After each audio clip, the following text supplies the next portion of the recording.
Soundbite of the day, of the week, and of the month goes to Andrea Tantaros, the former Fox News commentator who is currently in litigation against that network. She's a former host. I guess she's still aligned with the network at some level. Here, she's filed a lawsuit. Here's the quote. You've probably seen it. I want to dissect it. Quote, Fox News masquerades as a defender of traditional family values, but behind the scenes, it operates like a sex-fueled Playboy Mansion-like cult, steeped in intimidation, indecency, and misogyny. Now, I have no idea if Ms. Tantaros' lawsuit has any validity, whether she'll win, but I do know one thing. She does know how the media world operates. She certainly knows a soundbite what will get attention. She or her advisors or her lawyers knew when you put a quote like that in, it is destined to get played not once, not twice, but in thousands and thousands and thousands of stories. That's exactly what's happened. Now, when she launched the suit earlier this week, it of course got major play in all media, but especially the New York Times. This is the third paragraph. Now, let's analyze the quote. It's a brutal attack. It's an attack. Reporters love attacks. Now, you can put into the mix the fact that many of the so-called mainstream media hate Fox News, hate Roger Ailes, and they love latching on to something like this to beat up their ideological enemy. All well and good. Ms. Tantaros realized that, I think, and is playing into that. I would contend that even if a reporter or host at CNN or the New York Times made a charge with this many soundbite elements, it would get almost as much play.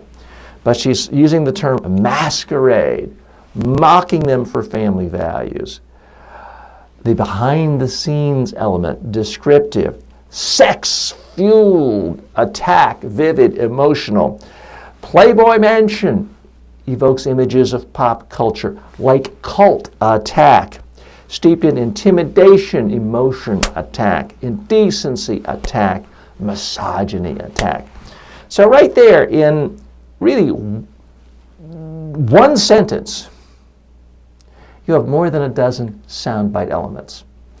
It contains very forceful attacks, absolutes, emotions, pop culture references, humor, specific example. I don't know, I believe she's written a book before that has not won a Pulitzer Prize. If there were Pulitzer Prizes for sound bites, this would get it because she contains almost every single element. When I saw this, I commented to friends and colleagues at the time. I said, it's going to be a rule now. Any reporter whoever does a story about Fox News or Roger Ailes for the next 100 years will include this quote.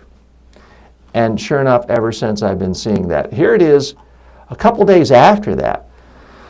Completely different story about another personality at Fox. And sure enough, in the fourth paragraph, it says, and it's a quote from someone else, Fox News masquerades as a defender of traditional family values, but behind the scenes it operates like a sex-fueled Playboy Mansion-like cult steeped in intimidation, indecency, and misogyny. It's going to get played again and again and again. Is it fair? I'll leave that to others. The real lesson here is if you want to be quoted and you want your quotes not just to be in one story, but to become embedded into a larger story, a larger institution's message, you've got to contain sound bites. Now, I'm not asking you to attack, make up stuff, but if you're going to hit hard. It was certainly, it would appear to be Ms. Tantaros' goal to hit back against an institution that she felt did her harm and didn't treat her fairly. And wow, did she hit hard.